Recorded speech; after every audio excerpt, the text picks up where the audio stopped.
Hola, buenas tardes a los que van entrando. Bueno, bienvenidos a la Feria Pop Online 2021. Mi nombre es Magda Freire, yo soy estudiante de la Universidad del Norte y los estaré acompañando durante esta charla de hoy, que tenemos una invitada muy especial. Vamos a hacer una serie de preguntas al final, así que si quieren dejar sus dudas, las pueden dejar en el chat y al final vamos a abrir el espacio para contestarlas. Y sin más preámbulo, vamos a darle la bienvenida a Vanessa Serrano. Ya nos va a dar una charla sobre salud mental y el COVID-19, así que espero que la disfruten mucho. Así que adelante, Vanessa, muchas gracias. Muchas gracias a ti, Magda. Bienvenidos a todos a este espacio organizado desde el programa de enfermería en el marco de la Feria Pop.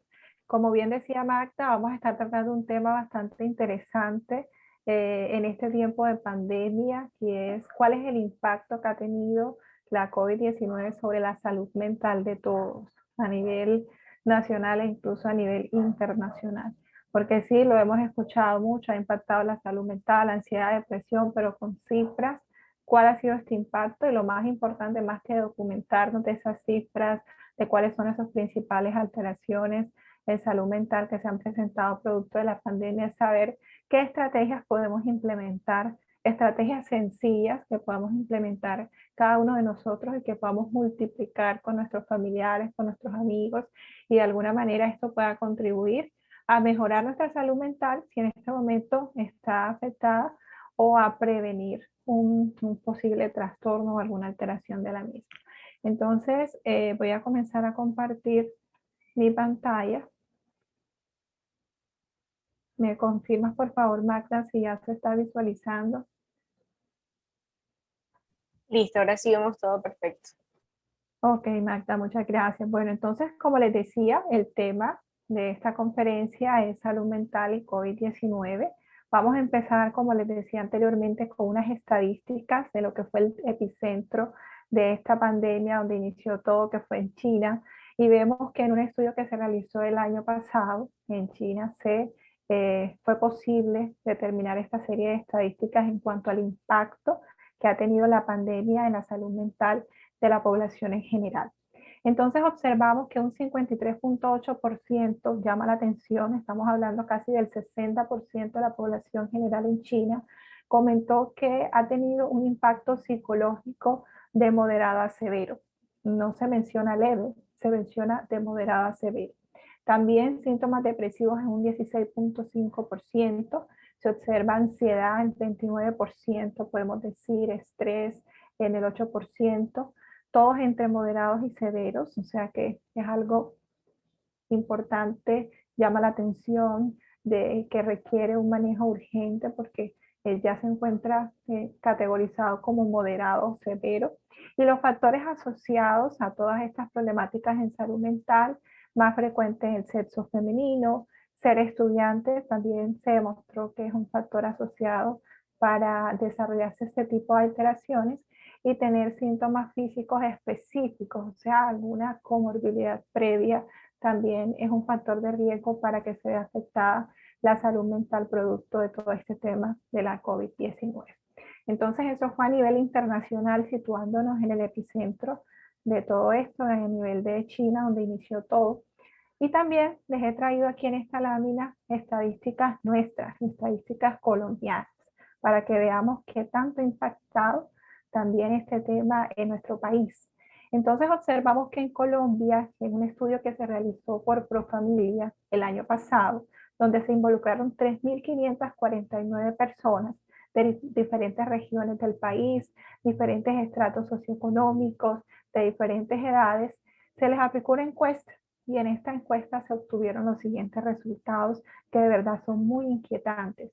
Dice que el 98% piensa que la pandemia de COVID-19 es un problema grave.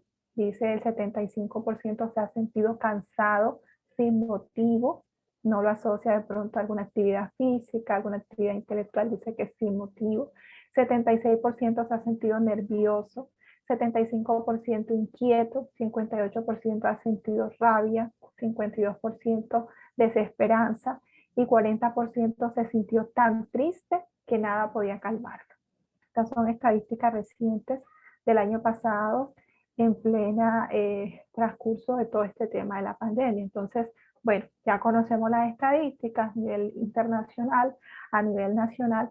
Entonces, ¿qué podemos hacer nosotros a través de estrategias sencillas para poder evitar que estas alteraciones, porque bueno, no podríamos hablar de trastornos, ya un trastorno implica un diagnóstico más a profundidad, cumplimiento de una serie de criterios específicos, pero sí alteraciones en salud mental que de no atenderse a tiempo, de no abordarse, podrían terminar ya sea en un trastorno psiquiátrico o también en un evento en salud mental. Entonces, vamos a ver cuáles son esas estrategias.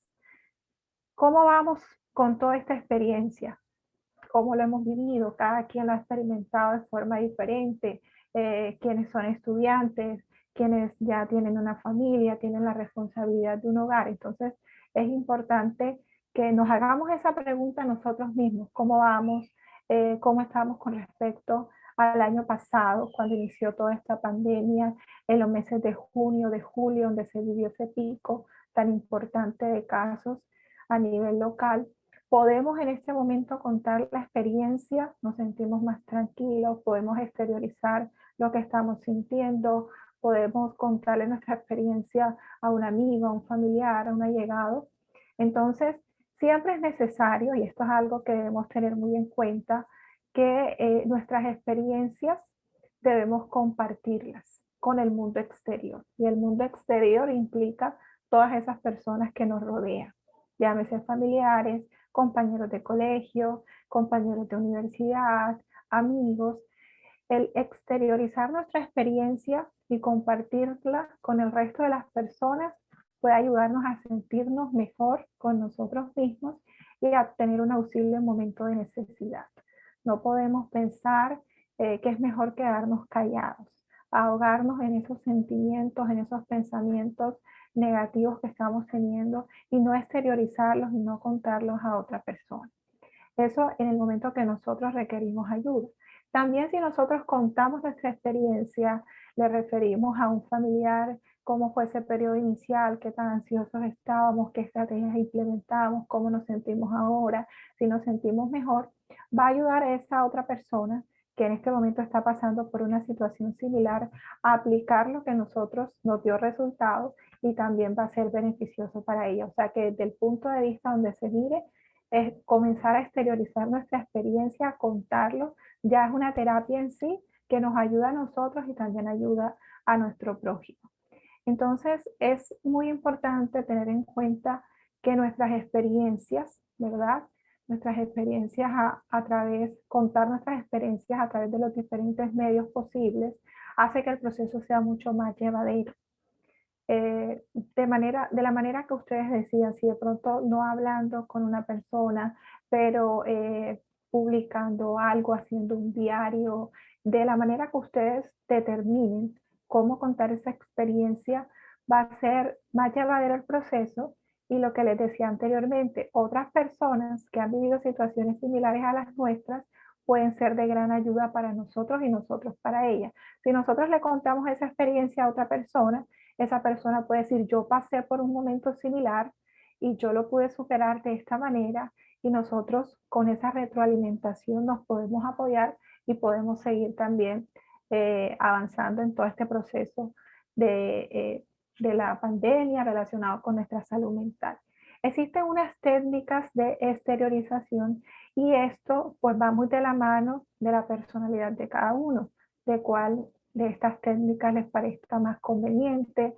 Por ejemplo, está la técnica blogger, o sea, tener un diario, ya sea pues muy íntimo y que ustedes mismos puedan escribir, puedan en algún momento retroceder a ese escrito de fechas pasadas, cómo estaba en ese momento, qué se ha superado, en qué se puede seguir trabajando. Está la técnica del arte, por ejemplo, pintura, dibujo, que también ayuda a exteriorizar todas esas emociones, esos sentimientos que se tienen. Está, en cuanto a esta técnica que les comentaba del diario, puede ser online, o sea, una forma simple de lanzar nuestra experiencia a través de un blog, alguna red social, de cómo hemos vivido todo este proceso, de qué nos ha ayudado, qué experiencias hemos tenido. Y también puede ser offline, o sea, que ustedes lo mantengan en la intimidad, pero que les sirva para poder plasmar con su puño y letra la experiencia que están pasando y de esta manera descargarse. Está la técnica del arte y en esta técnica del arte está desde pintar un cuadro, eh, dibujar, la técnica de pintura, de dibujo que se elija en ese momento va a ser válida y esto se convierte en una estrategia para expresar las emociones, contar las experiencias también plasmadas a través del arte y aliviar las cargas. Entonces, también a manera de que sea un poco más gráfico, ustedes podrían consultar en YouTube estos videos de técnicas de liberación emocional, de cómo eliminar la ansiedad, si pueden tomarle un pantallazo para que posteriormente lo estén buscando en YouTube y les sea muy útil en cuanto a esta técnica de contar nuestras experiencias, de exteriorizar nuestras emociones. Esa es una estrategia. Otra de las estrategias es cómo estamos nosotros abordando esos pensamientos irracionales o esos pensamientos negativos frente a la COVID-19, que siempre, sobre todo en este tiempo y dependiendo pues, del momento epidemiológico que estemos pasando, están presentes en nuestra mente. Entonces, estos pensamientos irracionales puede que estén relacionados con ese exceso de información que tenemos en este momento. Ahora, a través de redes sociales, noticieros, radio, hay cantidad de información que llega un momento que nosotros nos saturamos y no sabemos qué información es confiable, cuál no, pero sí logra generar en nosotros esa intranquilidad, nos turba, nos hace sentir en disconfort. Entonces, esto es natural, con toda esta sobrecarga de información que sobrevengan estos pensamientos irracionales que se entienden como una idea negativa, no basada en la realidad, que suele adquirir matices dramáticos, exagerados, que generan un malestar enorme a la persona que los alberga. Que ideas que no tienen un fundamento, pero asociadas con información o asociadas a sucesos que le acontecieron a otras personas, comienzan a hacer mella en nuestra mente y que nos generan ese malestar tan grande. Entonces, ¿son normales los pensamientos irracionales? Sí, puede que aparezcan ante situaciones estresantes. Tuvimos un contacto con una persona positiva para COVID, en ese momento no teníamos tapaboca, o nos enteramos que algún familiar, después de que interactuó mucho tiempo con nosotros, salió positivo, y eso nos hace pensar pues muchísimas cosas, nos estresamos y demás.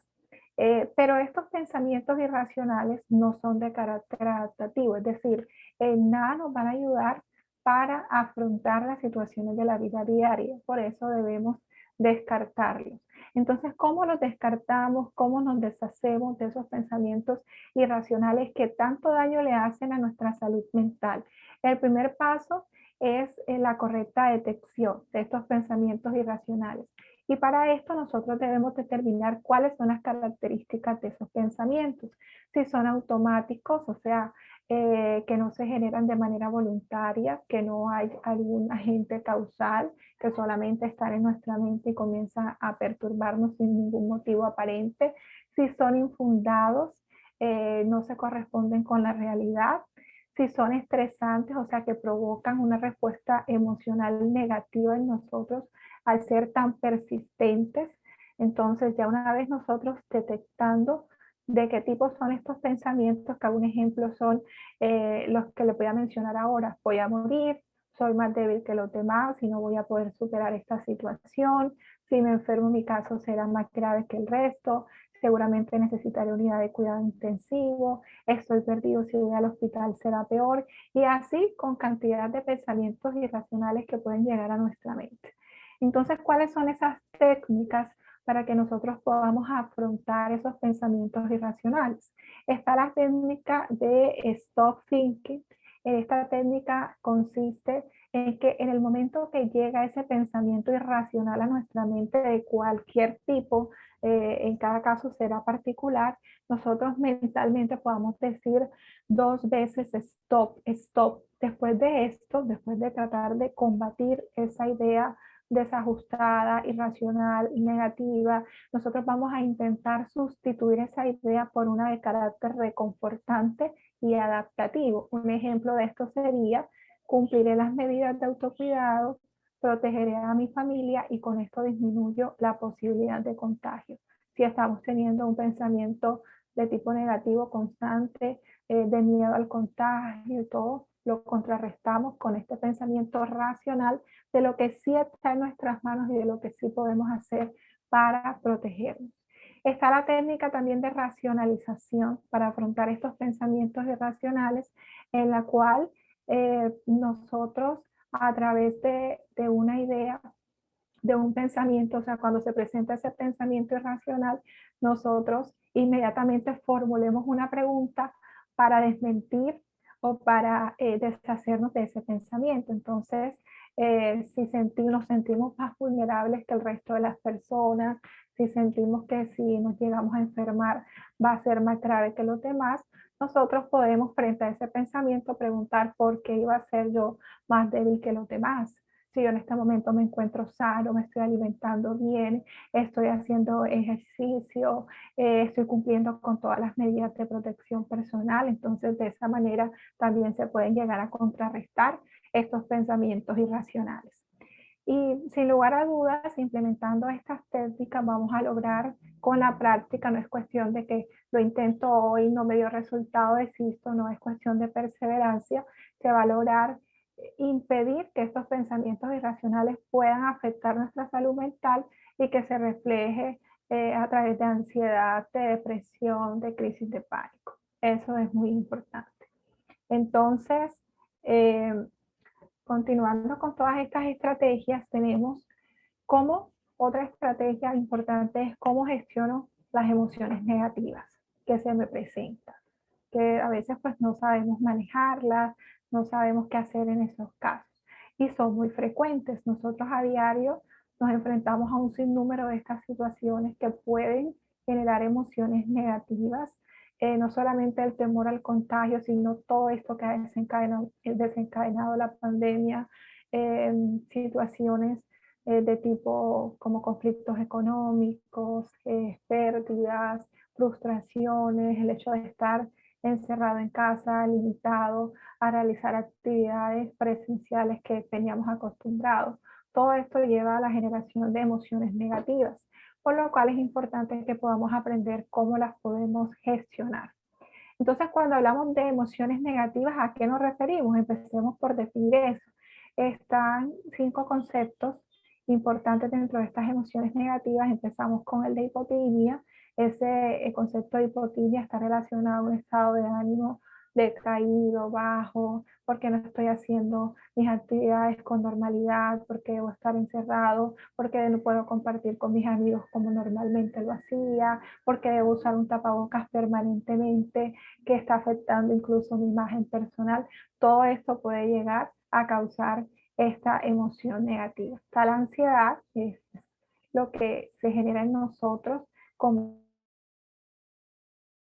una tensión, no estar tranquilos, que estamos todo el tiempo expectantes de cualquier cosa negativa que nos pueda llegar a ocurrir.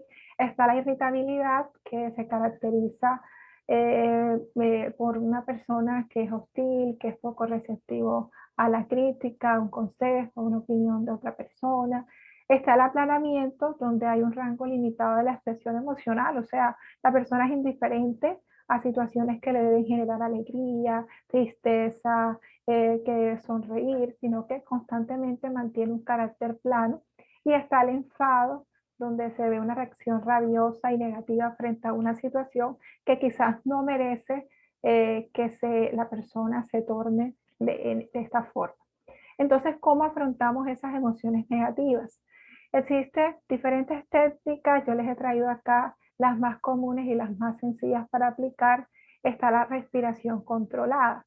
Esto ustedes lo pueden aplicar en el momento que estén experimentando una emoción negativa, que se sientan ansiosos, que se sientan molestos, que se sientan irritables, incómodos, y esta emoción negativa les esté afectando el desarrollo de sus actividades normales. Entonces, ¿en qué consiste? Primero, vamos a inhalar con lentitud, despacio, y vamos a elevar el pecho mientras contamos hasta 10, o sea, es una inhalación profunda. Posteriormente, cuando ya inhalamos, contamos hasta 10, vamos a mantener también durante ese tiempo, durante 10 segundos, el aire sostenido y posteriormente vamos a exhalar también lentamente y vamos a repetir este ejercicio en 5, podría ser 5 oportunidades para poder alcanzar esa gestión de esa emoción negativa. Está la meditación también como una técnica y esta se realiza iniciando con respiración controlada, que es el ejercicio que les conté anteriormente. Al lograr un nivel de relajación a través de esta respiración controlada, la persona va a lograr distanciarse de la situación que en ese momento le está afligiendo. Está la técnica del uso de actividades placenteras, de que nos hace sentir a gusto, nos hace sentir contentos, disfrutar. Está el baile, juegos de mesa con la familia, con quienes convivimos en casa, dibujar, leer, todo esto también causa muchos beneficios para nuestra salud mental. Como en cada una de estas estrategias, en esta les dejo este video. Pueden tomarle también un pantallazo para que lo puedan consultar y es un paso a paso sencillo de cómo hacer meditación en casa a través de la técnica de mindfulness, de sentir, por ejemplo, la respiración, cada parte de su cuerpo, descargarse, todo esto es muy útil. Y bueno, ya con esto terminaríamos esta sesión de salud mental, COVID-19, estrategias de afrontamiento, y dejo estos minuticos que nos restan para atender las preguntas que tengan. Listo, chicos, ahora es el espacio para que hagan las preguntas. Si quieren pueden escribir en el chat o abrir el micrófono.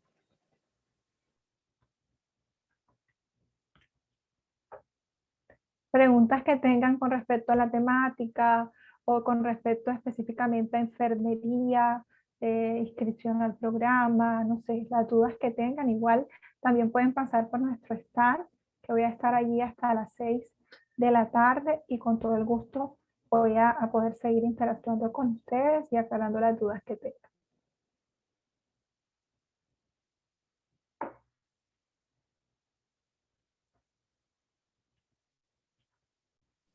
Cualquiera que esté interesada en la carrera de enfermería puede dejar las preguntas sin miedo. Esta es la oportunidad que tienen. Anímense.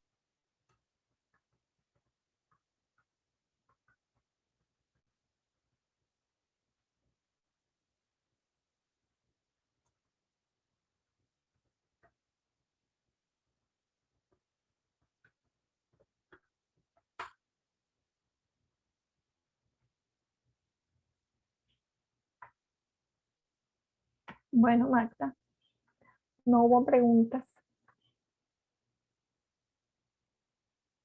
Por acá tenemos una pregunta de Sofía Bejarano que dice, ¿crees que una mala salud mental es una excusa, por decirlo así, de un mal rendimiento académico? Bueno, no excusa como tal, porque excusa suena como si no fuera válido, como si fuera que se estuvieran justificando ante algo que no tiene relación. Indiscutiblemente, si existe una alteración en salud mental, si un paciente está ansioso, está deprimido, con cualquier alteración que esté cursando, esto va a impactar su rendimiento académico si es un estudiante, si es un trabajador, pues su rendimiento laboral, porque su estado de ánimo va a estar afectado, no va a tener el mismo ánimo para realizar sus actividades, se va a sentir cansado, no va a rendir, no va a poder pensar con claridad para desarrollar, en este caso, sus talleres, poder preparar una exposición, interactuar con el docente. Entonces, indiscutiblemente sí afecta el hecho que existe una alteración en salud mental, el rendimiento académico. Por eso es una situación que se debe abordar de forma oportuna, evitando, por ejemplo, que esto lleve a un estudiante a que deserte de sus estudios porque no recibió la atención oportuna.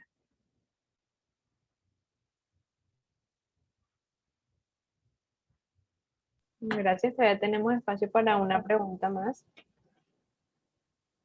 Bueno, creo que solamente está Sofía. No sé, Sofía, si tengas alguna otra pregunta que quieras hacer.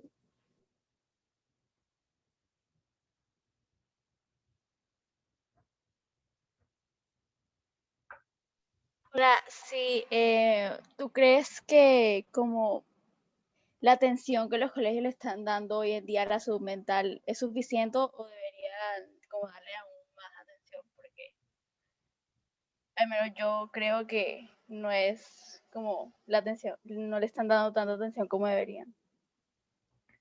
Pienso, Sofía, que esta pandemia representa un reto para todos, o sea, para la parte educativa, para los docentes, para el personal administrativo de los colegios. Ha sido una transición bastante rápida, el poder organizarse para ofrecerles una educación virtual sin una preparación previa, tocó prácticamente a las carreras, se están terminando de adaptar a eso y esto ha llevado de pronto que ese programa o esa posibilidad que el estudiante recibe ese acompañamiento en salud mental, falta aún que, pues, más fortalecimiento.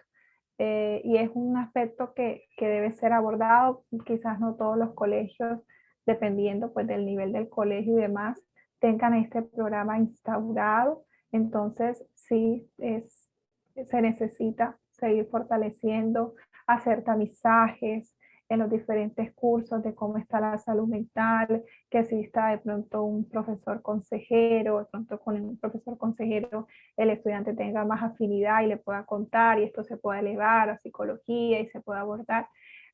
Sí, existe más, falta más fortalecer. Quizás hay colegios que sí tienen un programa muy robusto en este tema de atención de salud mental a sus estudiantes y otros necesitan seguir fortaleciendo esta área. ¿Y tú crees que la universidad está abordando este tema de salud mental como lo suficiente? ¿Le está dando atención?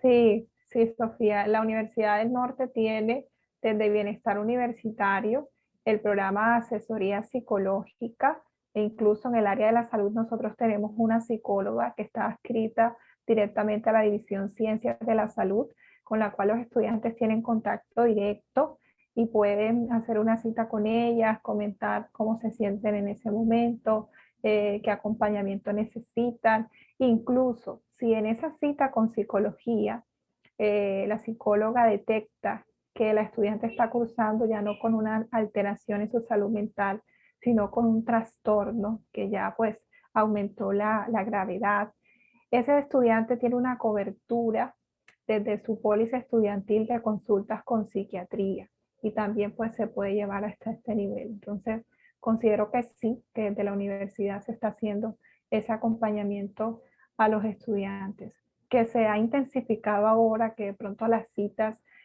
no se pueden dar inmediatamente porque hay muchas solicitudes, pero sí existe un programa robusto y se está trabajando en este aspecto. Bueno, una última pregunta ya para dejar de molestar. ¿Qué es lo que iba a decir? Se me olvidó. Bueno, ¿tú, ¿tú consideras que la salud mental es más importante que tener un buen rendimiento académico? O No es que una cosa, o sea, el hecho que tú tengas, para tener buena salud mental no quiere decir que debas rendir mal. No, pues no pondría o no ponderaría eso de decir que descuida tu rendimiento académico, pero lo importante es que tengas una buena salud mental. No. Después que tú tengas una buena salud mental, tú vas a poder rendir en todas las áreas de tu vida, no solamente en lo académico, sino en lo personal, en la parte social, en todas los contactos que tengas. Entonces, no es que sea más importante una cosa que la otra, es que si tú tienes un propósito como estudiante de rendir y si notas que tu salud mental está afectada, pues primero debes atender si en ese momento necesitas recibir la atención, si incluso necesitas una hospitalización producto de un trastorno psiquiátrico, se hace lo pertinente en ese momento, se te enseñan todas esas estrategias de afrontamiento, sea el tratamiento necesario y luego retomas con tus actividades académicas sin ningún inconveniente.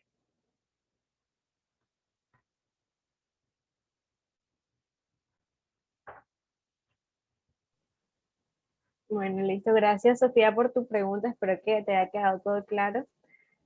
Y bueno, ya llegamos a la hora final de la charla. Muchísimas gracias, Vanessa, por tu participación.